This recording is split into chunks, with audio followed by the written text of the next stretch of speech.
Ration card ఉంటే ఇంటి స్థలం ఫ్రీ. అయితే దీనికి సంబంధించిన షరతులేంటి? అలాగే దీనికి కావాల్సిన అర్హతలేంటో ఈ వీడియోలో పూర్తిగా అయితే చూసేద్దాం. అయితే అందరికీ ఇల్లు, షరతులు, అర్హతలు ఏంటో చూద్దాం. ఏపీలో అందరికీ ఇల్లు పథకం పేరుతో అయితే ప్రభుత్వం జీవో అనేది జారీ చేయడం జరిగింది. అయితే దీనికి కొన్ని అర్హతలు, షరతులు కూడా వర్తిస్తాయండి. అవి ఏంటో చూద్దాం. అయితే ఎవరైతే ఇళ్ల స్థలం పెట్టాలనుకుంటున్నారో వారికి రేషన్ కార్డ్ అయితే తప్పనిసరిగా ఉండాలండి.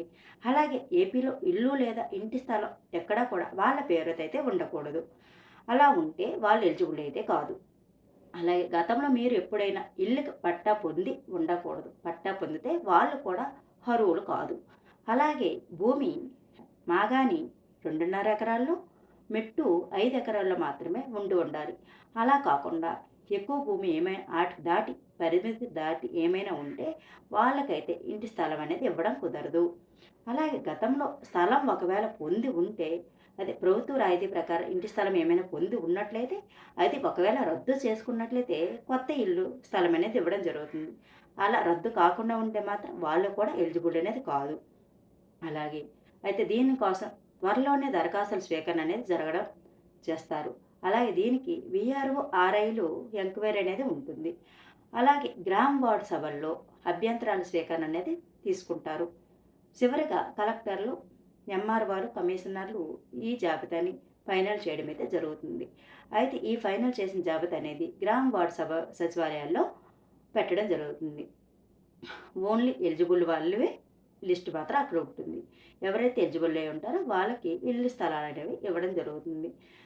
అలా ఇంటి ఎలిజిబుల్లో లేకపోతే మాత్రం వాళ్ళకి సచివాలయం లేనట్లయితే వాళ్ళు ఎలిజిబుల్ కాదని అర్థం. సో అయితే ఈ కాలంలో ఎవరికి ఇల్లులు లేవు, అందరికీ ఇల్లులు ఉన్నాయి కదా అని అనవచ్చు. కానీ ఇప్పుడు కొత్తగా పెళ్లి చేసుకున్న వాళ్ళకైతే వాళ్ళ పేరునైతే ఇంటి స్థలాలంటూ ఏమి ఉండవు. ఎందుకంటే వాళ్ళ తల్లిదండ్రుల పేరునే ఉంటుంది. అలాంటి వాళ్ళకి ఇది ఇంటి స్థలం కింద అయితే ఒకడే ఉంటే వాళ్ళకి ఆ వారసత్వం కింద వస్తుంది కదా అనొచ్చు. కానీ ఒకవేళ వాళ్ళ పేరునైతే లేదు కాబట్టి వాళ్ళు అప్లై చేసుకోవడానికి అవకాశం ఉంటుంది. అలా సో కాబట్టి ఎవరి పేరునైతే ఇల్లులు లేవో వాళ్ళు మాత్రం అప్లై చేసుకోవాలి. ఓకే. పూర్తిగా స్థలాలు ఎక్కువ ఉండి, ల్యాండ్ ఎక్కువ ఉండి కూడా అప్లై చేసుకుంటే అలాంటి వాళ్ళకి అసలు రేషన్ కార్డే ఉండకూడదు. రేషన్ కార్డు ఉన్నదంటే అది గవర్నమెంట్‌కి తెలియకపోయే ఉండాలి. ఓకే.